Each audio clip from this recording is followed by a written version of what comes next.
Hey guys, welcome back to Crown Glorious, and I decided that I wanted to film like a vlog kind of.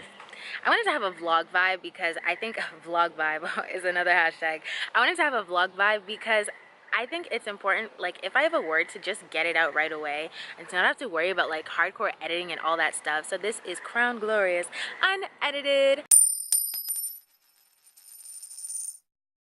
I have a word that I shared on my Snapchat a few weeks ago, and I thought I need to share it here. I need to share it on YouTube real quick. So I'm about to share it with you guys. It's a little bit about the story of David and how David knew who he was, and he didn't allow what others said about him to taint who his identity was or who God had called him to be, and that's the most important.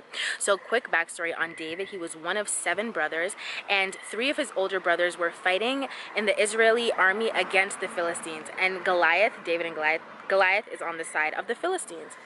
So one day, David's dad told him, check on your brothers, see how they're doing. And David was like, okay, bet. So he brought food to his brothers and he saw how they were doing. When he met them, they were on the battlefield.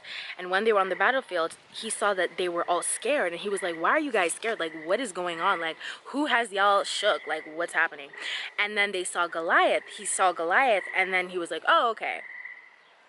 So then they were like, it's Goliath. Like, Goliath is why everyone is running away. And Goliath was the champion. Goliath was the giant. Goliath, everybody was scared of Goliath. When everyone was taking a step back, David took a step forward. David said, who is this Goliath guy? And he was just asking all these questions because he couldn't fathom or understand why these people were scared. So David's brothers were like, David, leave. You have no business here. Don't you have sheep to tend to? Like, don't you have sheep to tend to? Like, an insult. David knew who he was. He knew his abilities, and that is why he was standing confident and was like, yo, who is this Goliath dude? Even Saul, the king, told David, you're a young man. Goliath is a whole man. You can't fight him, David. Relax. Like, this is not for you. This is not for you. God had trained and prepared David to be able to fight Goliath, and here were men telling him that he couldn't. This is why we can't be knocked down when people tell us things that are contrary to who we are, that are contrary to who God says we are. You cannot listen to that. If David had said, oh yeah, you're right, I have sheep to tend to, these people would have still been fighting Goliath. So Saul said, all right, David, if you're so persistent, get this armor, wear this armor, and go and kill Goliath. David put on the armor, and the armor didn't fit David. When we think of battle, we think you have to wear armor. Like, are you not going to protect yourself? David was not used to wearing armor. He is used to slingshot and stone. So, oh my gosh, old school slingshot and stone. Saul was like, bro, how you gonna kill Goliath with slingshot and stone? David is like, this is what I'm used to. This is what I'm used to. This is what God has prepared me with. All right, cool, David. They're all watching. David kills Goliath with 1 stone. 1 stone. That is it. He takes 3 stones. He kills him with 1. Bam, he's done. David said, you guys didn't know, but I was like, when lions would come and try to hurt my sheep, I would kill the lions. When bears would come, I would kill the bears. They didn't know that. All they saw was, oh my gosh, David, you're a sheep, you're a shepherd, and you are not prepared or equipped to kill Goliath.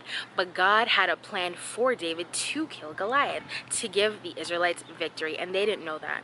So this is to say that we cannot succumb or believe the things that people tell us about ourselves when they don't know us. They don't know what God has called us to do. And it's always important to rest on the promises of God for your life and to not listen to what other people say, because they are man and they don't know what God has given you the grace and the ability to do. If God has said something about you, that is what you hold to, and that is your reality. That is what you walk in. You do not walk in anybody else's low standards of you or low ideals of you. And you do not, your story is different from another person's story. If Saul can go to battle in armor, David doesn't go to battle in armor because that's not how God has made him to go. God said David would use slingshot, and that is what he used, and that led to his victory. So because someone else's story is this or that way, or because someone got a breakthrough or whatever this or that way, doesn't mean that that is how God has ordained yours to be. I really wanted to push home that if God is working in you, or if God has planted something in you, that is what you should be living on, and not what other people are telling you, because they don't know the vision, they don't know the grace and the power that God has placed on you. So live on that, live on the reality of God in your life, and you will reap its benefits. Who you are. Remember who you are. Remember who you are, and remember who God has called you to be, and what God has said you can do. That's my word, guys. Thank you so much for watching Crown Glories Unedited, and I will see you in my next video. Let me know if you guys like these. God bless you guys. Bye.